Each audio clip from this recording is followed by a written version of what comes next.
Hello, everyone.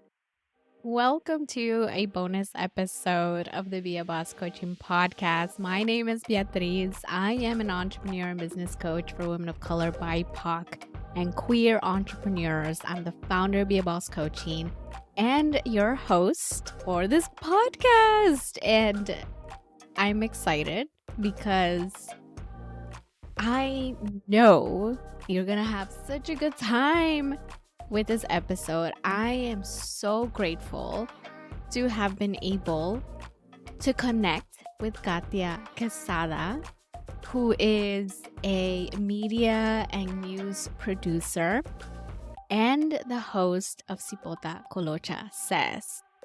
She is incredible, somebody that I am so grateful to have been connected to and to have found and to be in community with.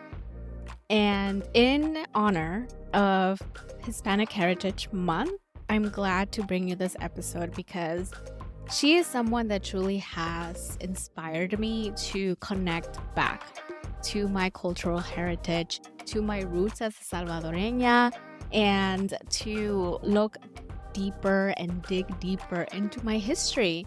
And she's just truly amazing. I'm glad that she connected with me and we did this. And she's someone that I know I'm going to come back to as I continue on this journey of thinking about who I am. I've thought about it in different layers in terms of being this person, this coach, being a business owner, helping other people, and now sort of looking back to my history and my ancestral roots. So we talk some good stuff. We talk about news, about what we think about news, our childhood, growing up. We talk about some spiritual stuff. We talk about El Salvador, and it's just beautiful. I'm so happy that I had this conversation with her. So, if you're interested in learning more about Kat, go over to the show notes where you can find a link to her podcast, her website. Make sure you go follow her and let us know what you thought. But honestly, I just had such a great time talking with her, getting connected back to my history, and having her as someone that is shining a light and really guiding all of us who want to connect back to who we are in that sense, in our cultural sense, in our ancestral sense. And I'm glad that she's doing that work. So without further ado, I hope you enjoy the show. I am really excited today to have this special episode with someone that I got connected with, and I'm so glad that I was connected with her through communities that I've been a part of. So today I have with me Katya Quesada, and I will let her introduce herself, but I just want to share in my excitement as to getting to know her and being in community with her because she's a fellow Salvadoreña like me and also somebody in the journalism space. So I'm really excited to hear more about that as well as someone who is interested in telling stories. So I will let her introduce herself and go into who she is and what she does. Thank you so much, Kat, for being here. Thank you for the por la invitación. I'm gonna switch back and forth as I usually do, in Spanish and English. Hello, everyone, to your audience. I'm excited to be here. My name is Katya. My day job, as I like to explain, is I am a producer for a morning television show locally here in California. Um, I've been in the news industry going on 12 years next month. So, been in this industry for a long time. I started a newspaper, transitioned over to broadcast, which is where I've always wanted to be. And being in that space, I realized that there was a lack of representation at the time. And I don't mean that in the sense of like lack of representation in Latin news spaces. I work for an English dominant news station, but there was a lack of representation. If you work in broadcast, there's a certain look that you have, there's a certain thing, and I didn't feel myself reflected in that space. And now I find it really inspiring, and I it brings me joy to see fellow reporters and newscasters and producers being themselves more authentic on camera. I think that's very important because I did not see that when I started in this industry. And we're just talking 12 years ago. That's not that long. And due to that, I started my very own podcast, Hipota Colocha Says, where I tell stories that reflect nuestra comunidad, people of color, queer people, 'cause I'm a part of the queer community as well. And yeah, it's my passion project, and it's brought me back to what I love to do, which I did in newspaper, which is one-on-one interviews, and taking my other passion, producing and being able to produce my own show. That's incredible. I That gives me so much insight into your love for telling stories and for sharing in this. I think that we're in this era right now where a lot of us are feeling empowered to share who we are and telling our stories. And I'm also really glad that you brought up the idea of authentic newscasting and has inspired you to start your own podcast because I when I think about newscasting and the news, there's a certain persona that you expect when you're watching the news, right? Like it's very professional and there's like a very professional aura to newscasting. And you don't really see a lot of authenticity within news reporting. And I think now it is definitely being more accepted in the news world, and that it feels like you are also seeing that and feeling that, and why it inspired you to start your podcast, which is what something that I'm curious about. Like, why do people start podcasting, right? It's because people want to share their stories, and there's this acceptance now and a lot more openness to being who you are and telling your stories. So thank you for that. Can you tell me more about how has journalism impacted your life and your career? Ooh, I think it's impacted every aspect. Pros and cons to everything. I'm sure those who work in law enforcement or work in the medical field can understand this. Working in the news industry takes a really big hit when it comes to your mental health and when it comes to humanity. And what I mean by that is that you unfortunately report the worst of the worst awful stories. And the big question that I see a lot of people ask online is, why do I only hear bad stories on in the media, right? Forgetting that the media, broadcast, newspaper, insert media here, it's a business. And therefore, unfortunately, horrible stories is what people really like to watch. And so I find it a bit ironic when I hear questions like that because the viewers themselves have the power to change what it is that we put on our broadcast. If you don't like to hear awful stories, then don't watch. It's just as simple as that. It's reflected in our viewership. On the flip side, I think it is very important in the basis of journalism for reporters and journalists to be a watchdog and report on injustices that you see in every aspect from the local, starting from the local level and then moving to the national level. There's power that comes with being in front of a microphone. There's power with being in front of a camera. And there should be, if you're a journalist, there's this protocol and this ethics that unfortunately I see some lost today, that you do not insert yourself in the story. You are there to tell who, what, when, where, and why.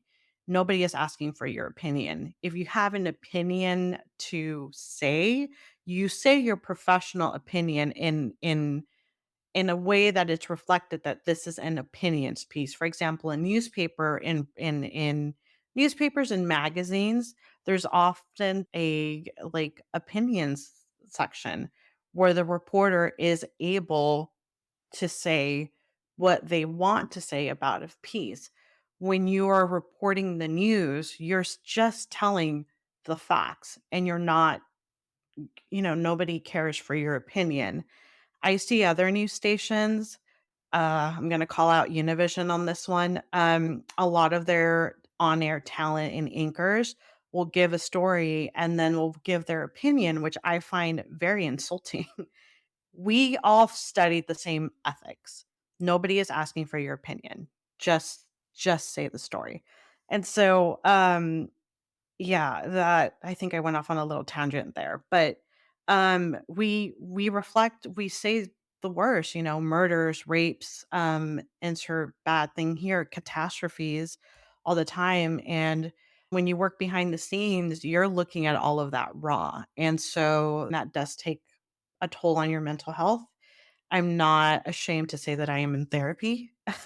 I need to have therapy in order to reground myself and find something cheerful again, even though the show that I work for is a mix of both news and features. And that has been, I would say, my saving grace as to why I've been in this industry for so long. The negative side, it's made me very impatient. When you're working on television, you count down to the very second, like down to the second.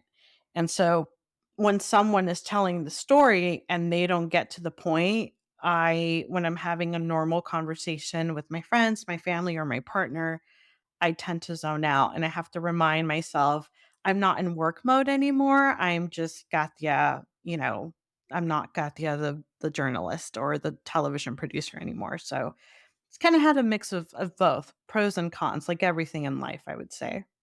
Yeah, yeah, that's so interesting. I mean, when we see the world of media, newspaper, and news as someone who watches it, right? Like as a viewer, it's like you said, like it feels very produced for you, right? And then, like you said, it's ironic because we're like, why don't we only see terrible things happen in the news? And yet, what attracts viewers is things like terrible things. And I have seen data of people getting depressed watching the news sometimes. And I'm glad that you brought up this piece around objectivity and like having that objectivity in the news, right? And then linking it back to what we were discussing earlier around authenticity. And I think there's like this fine line, it seems like, when you're in the producer room and trying to create engaging stories, bringing authenticity because that's what attracts people, but also having the ethics to remain objective. And I never thought about that before from the viewer side of things, and now I think as in podcasting, I think that that's something that I'm really grateful for, because I think with podcasting, there's a little bit more wiggle room to bring in your own stories and not be so strict to have pieces that are just objective and just saying facts. You can bring a little bit in from your own experiences and your own stories. So, thank you for sharing that. Why do you think it is so important to share in stories in general and to share our own stories as well? I think it's an honest reflection of our community. We're living in the States. We are in a very critical transition, I think, politically, personally, and nationally.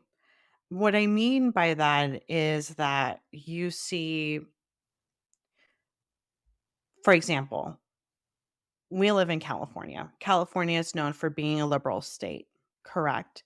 However, when you really go down to the community level, there's a lot more red, and it may surprise people when they actually start to look at the graphics, despite California having a big diversity and cities such as LA, San Francisco being known for big political movements, going back to the 60s, and now I live in Sacramento for context. So there's a lot of political stuff that happened because Sacramento happens to be the state capital of California. But the more north that you go up to the state and even cities nearby Sacramento, they're a lot more conservative. And, I think it's important to reflect that in all honesty and transparency, starting from the local level. I think media locally does that very well.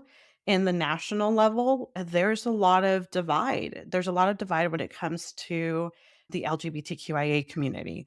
There's a lot of divide when it comes to something so simple as education and how education is being run in the country. There's a divide when it comes to people of color and people not realizing that when you're part of the community or you see it firsthand is the fact that there's racism. I can point, you know, to someone that down the street where I live that I know will not believe that I've been subjected to racism. And it's the spotlight right now is on the states in the United States because politically there's an effect that has happened due to the last presidency that we've had, and that has changed the outlook of what people view Americans outside of the world. Like, I have friends that live in the UK and France, and I get asked this all the time, where it's like, what's wrong with you guys?" Because they see us as ignorant, they see us as not fully informed, they see us as people who, for example, those who are in power should have retired a long time ago. And I agree, like there needs to be a reform. They think our Supreme Court now is a joke. And they also don't quite comprehend why, when our school is set up in a way that really is set up for you to assimilate. If you're a person of color, you've gone through assimilation. Perfect example of that is if your first language was not English, you're automatically considered an English learner, regardless of whether, and the only way that you can get out of that is if you're tested out of that, which I find it so weird because that sends a message that speaking another language other than English is wrong, versus other countries, for example, in Europe, that is normal. In fact, is very accepted that you speak 1, 2, 3, sometimes 4 different languages.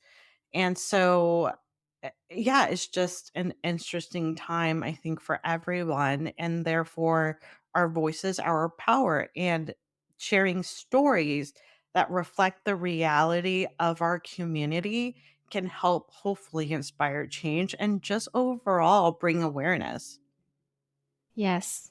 I'm really glad that you said all of that and just processing everything that you said because I remember when I was in elementary school and this was a very long time ago. It was in the 90s, early 90s, and our curriculum was bilingual. And my first language was Spanish. But going to school, because our curriculum was bilingual, it allowed me to learn English and still keep my Spanish balanced. I felt I still had a connection to my language with my parents, speaking Spanish at home. And also, I understood my role as someone who was born in the States and learning English and understanding that that's sort of the main language in a way. Even though my first language was Spanish and what we spoke at home was Spanish. And I think the idea of telling stories, it gets lost along the way when you're assimilating, when you have those experiences, even though they seem so out of, so normal, right? Like the idea of just learning bilingual curriculum at school and then one day have that taken away, because I remember when all of a sudden that was no longer the case. There was no longer any bilingual curriculums at school. And I think it was maybe third or fourth grade where everything was taught in English. And even though those experiences, when I look back at them, I never thought about them until now, and thinking about those experiences impacting how we don't tell our stories, why we don't share who we are, and why we don't share our identities, and sometimes not even connect back to our history and our culture.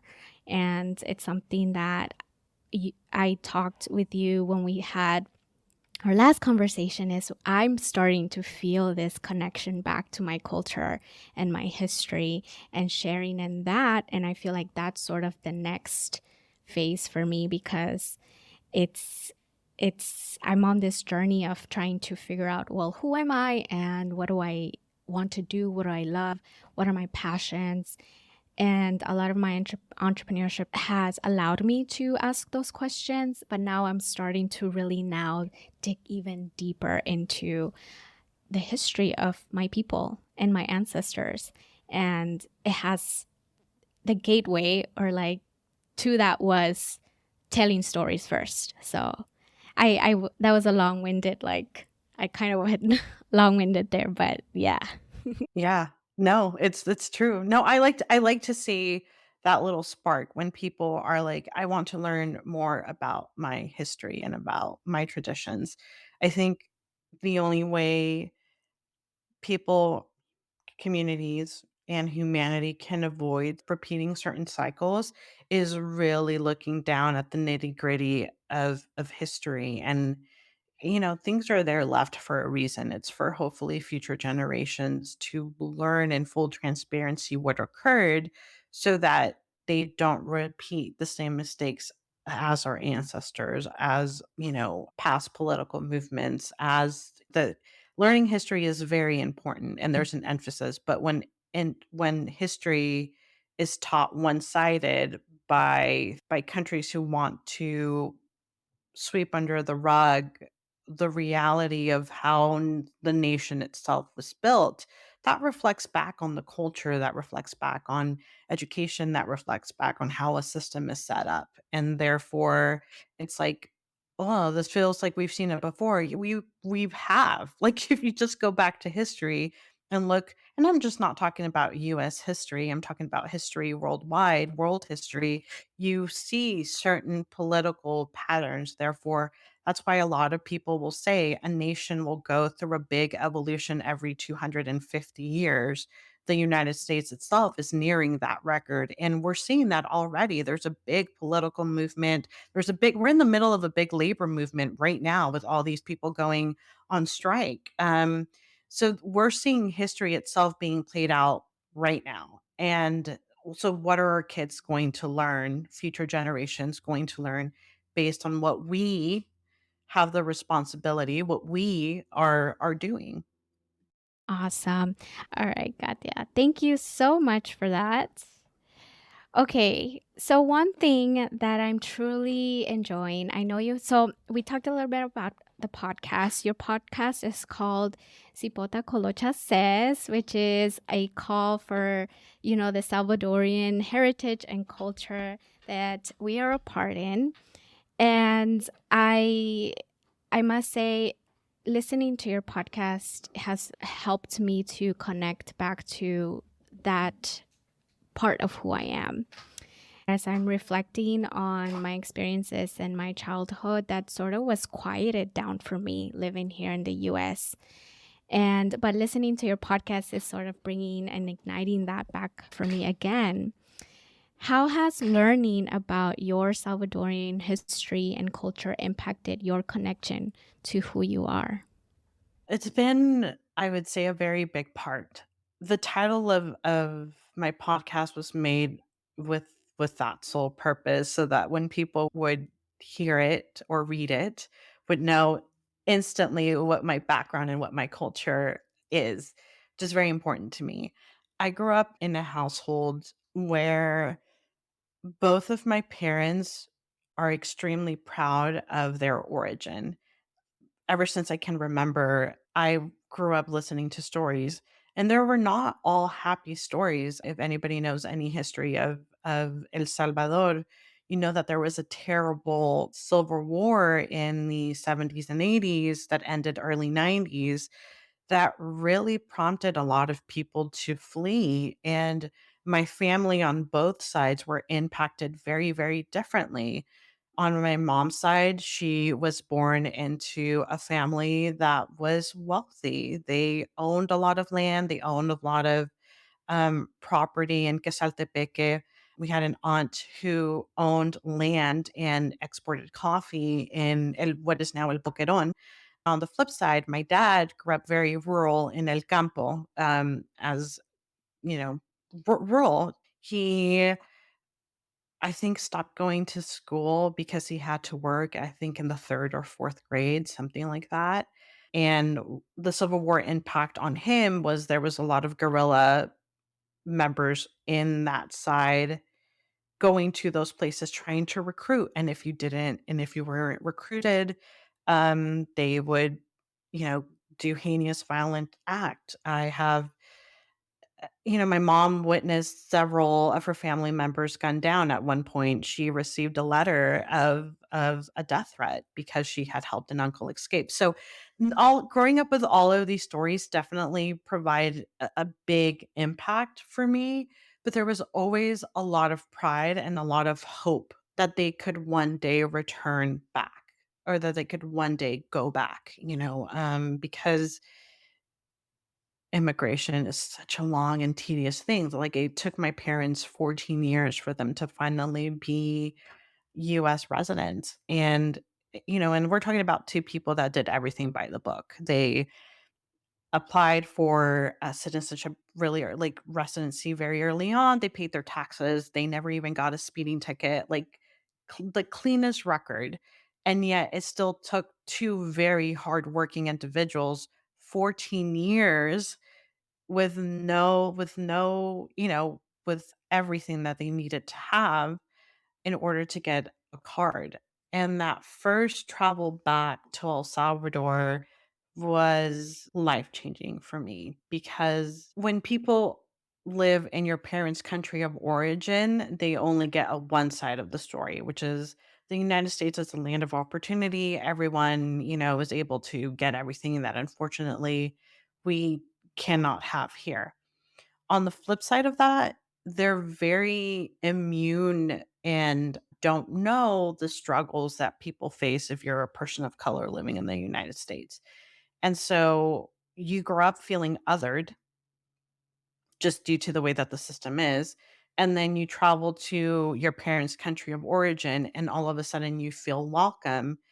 And then after a short while you realize that you're still not fully Salvadorian either, because you were born in the States, and therefore you're kind of stuck in no man's land. But I'm still my podcast was made for that purpose, to create like conciencia, so to speak, of the struggles that we as first gen faced a lot of the time, that a lot of people don't even know or don't even realize. And I rarely hear people back home, like back in El Salvador, talking about it. So glad that you are because, like I said, my childhood growing up, my Salvadorian culture, I felt like it was quieted down for me, like that part of me. I mean, I knew. I woke up on Sunday morning, my mom would make me frijoles fritos con plátanos y crema, the traditional Salvadorian breakfast. So I had that connection to El Salvador through food, through music, but the actual history, I didn't learn about the Civil War until I was in high school, I think. And I find that a little bit baffling. How could I not know about that? But it is very difficult to talk about such trauma and traumatic events, and I can imagine that being why a lot of folks may not talk about that. And even growing up where I grew up in South Central, I grew up being around a lot of Latinos and black and brown kids, and I felt very comfortable. But I do remember distinctly feeling a little different because I felt that most of my friends, if not all, were Mexican. And I felt a little bit different being from Salvadorian, being from El Salvador. And I would actually feel a little bit ashamed saying that that was where my parents were from because I felt different because most of my friends were from Mexico. And so I'm glad that you're bringing that to the forefront, a voice that's really bringing those stories and igniting that rich culture. So I just want to thank you for that, for being somebody who does that and brings that into media, into our stories, and bringing that richness for our culture. Okay, I want to go a little bit into tarot reading because I listened to one of your episodes where you had talked about tarot card reading. Can you tell me more about your journey, how you became connected to tarot reading, and if you can expand a little bit more on that and the world of which in which it exists? Absolutely. Oh god. So tarot reading, just the whole occultism has always been very intriguing for me. Years later, I would find out why. Um, Tarot, I remember being very young. Probably I was 4, a little bit older, like I would say between 5 or 6 years old, living in San Francisco. And, at the time, and it's still slightly reflected, not as much as when, in the 90s, but on Mission Street, there used to be a lot of botanicas. And, my mom ended up going to a store, and I remember walking in with my parents. My dad was there with me, and over the counter, there was first the jewelry intrigued me, which was a lot of, like, evil eye jewelry, and then all of a sudden, I think I asked a question, and the girl who was very young, she was, like, must have been in her early 20s. She was in Santeria, was prepping a candle, and I asked a question, but I was asking a question to my dad, and she looked over at me, a young girl of 5, and said, "Oh, why don't you just ask directly?" And I was like, What?" Like, I got a little freaked out by that a little bit. Years later, when I was 14, I finally purchased my first tarot card reading or tarot card deck because actually, I still have it. I still own it. Um, and then after I purchased it, my mom said, "Oh, by the way, tu abuela would read tarot." My grandmother passed away and before we were ever able to travel to El Salvador. And I found out that really interesting because she was an adventurer. My grandmother just took off with a circo one day, and when she came back, she all of a sudden could read tarot. My great grandmother was a partera, so she was a doula, and she would help cure kids from mal de ojo. Like, these are all stories that I later would come out after, being introduced to tarot. And I just started learning how to read them on my own. I have a few decks. There's like a couple in particular that I feel very connected with, but I'm not a person that actively does reading. I mean, I've done readings on myself and I've done readings for like family and my friends, but they're something that I touch with a lot of respect, and they're not something that I always touch all the on a daily basis. Like some people will work with their decks daily. Now that I am in IFA, I kind of go a little bit more by intuition. Um and there are days where I feel called to pull to them, and I just take that as a sign of there's something that ancestors are trying to get my attention, and therefore this is the loudest way to hear the message that they need to say. But my practice has definitely evolved a lot more now that I'm in IFA going on 10 years now. Thank you. Thank you for that because I've actually been really interested in also getting connected further into my spiritual self and like into the spiritual world. And what would you say is a good entryway or like a good beginner starting point for someone who would like to get into that tarot reading or connected back into that sense of spirituality? Well, I would say a couple of things. I would say going to a store that offers or sells a lot of like spiritual things would be a good start, and just kind of perusing the books and things that are there. And sometimes you will certainly find yourself drawn to something, and that may be the thing that will talk to you, the deck that will wants to work with you. If we're talking about more the ancestral route, and connecting more through our culture and identity through that. The biggest thing for me was when I went to the museum in San Salvador that has kind of like all of our history there. The biggest display that really kind of put things into, I guess, clicked in my head was a display actually about religion, because if you look at our at Latin culture in general, there's a lot of ancestral practices that kind of have been married into religion, whether that be Catholicism or evangelicals or, whatever the practice is, which the majority are Catholics. But there's certain practices that we still do that don't have any base on on the Roman Catholic religion at all. They're actually ancestral practices that have been married into that in order for survival.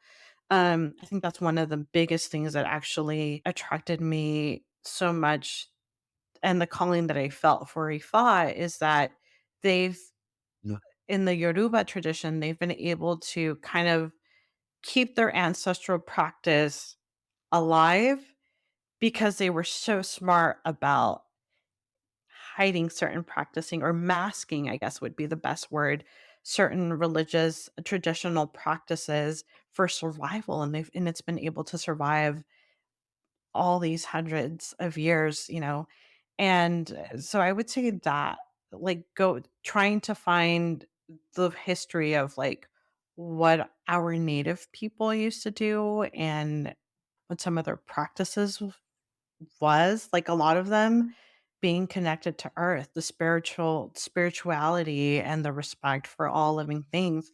A lot of them were really gifted in candle work. A lot of them were also very gifted in divination. But unfortunately that was unfortunately like eradicated. But it's very interesting to see kind of like those worlds to this day still survive and still coexist. One of the places that I'm really trying to go the next time that I go to El Salvador is, in fact, Ilo Vasco. Ilo Vasco is known for having a lot of traditional curanderos in the area. They've been able to kind of preserve our history there. There's really good fortune tellers, so I hear from family members who have gone, and they still have a lot of traditional practices, so that is on my to-do list to go there just to immerse myself a little bit more culturally and work a little bit more with the ancestors in that way. Awesome. Thank you so much. I definitely will. I plan to visit El Salvador, I think as early as next year. And I do want to be intentional about visiting El Salvador to connect back to my ancestors and the spiritual practices that were there. So thank you for the museum. I will come back to you and be like, "Where's this museum?" Or I'm going to like Google it. I need to go there. San Salvador. Yes, I It's know. literally right in front of the Sheraton Hotel. Yeah, Museo J. Guzman, Museo Arqueológico J. Guzman, right in front of the Sheraton Hotel is our museum. I think there's the art museum Awesome. is either above it or right next to it. Yeah, it's great. It's like I plan to go back just so I can, like, spend all day there because we went with, like, an hour before they closed, so we were, like, speed walking the entire thing, but, yeah, they have, like, really cool architects and just artifacts from, like, our indigenous people that have been eradicated almost, and, a couple of other times that I went, one of the things that I really wanted to go see was Las Ruinas de San Andrés, which was that place really rocked my world when I went there, and, there's also, like, a couple of other Las Joyas de Senen, which I haven't been able to go, but you can actually see how, native the natives lived, and what I mean by that, like, common natives, not natives that were tied into, like, the political movement, and is actually very close to,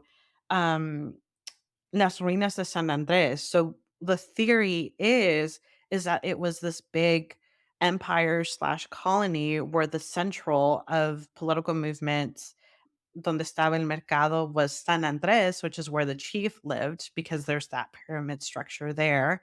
And then where everybody else lived, the quote unquote common natives lived in Hoyos de San, and it's like completely preserved.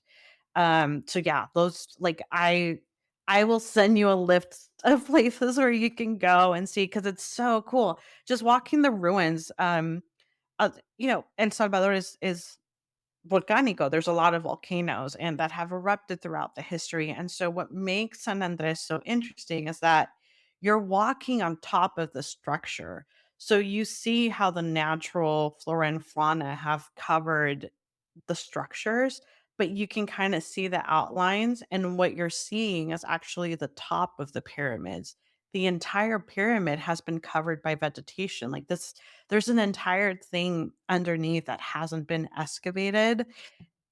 I kind of don't want them to because it's just been preserved and covered by nature so well that it's just really powerful just to kind of walk along the structures and learn simple things of like cacao and how important cacao was to our native people in El Salvador, how the color indigo and las piscinas of and the traditional way of getting the color indigo out, that's all still there. So it was really, yeah, it's one of those places where you're like, wow, this you just feel the connection to the earth. And it's just really interesting and really powerful to kind of see at civilizations that were so incredibly ahead of their time and coexisted and co-lived with like nature and surroundings and learned science and math, things like that. They were very skilled at that, and architecture.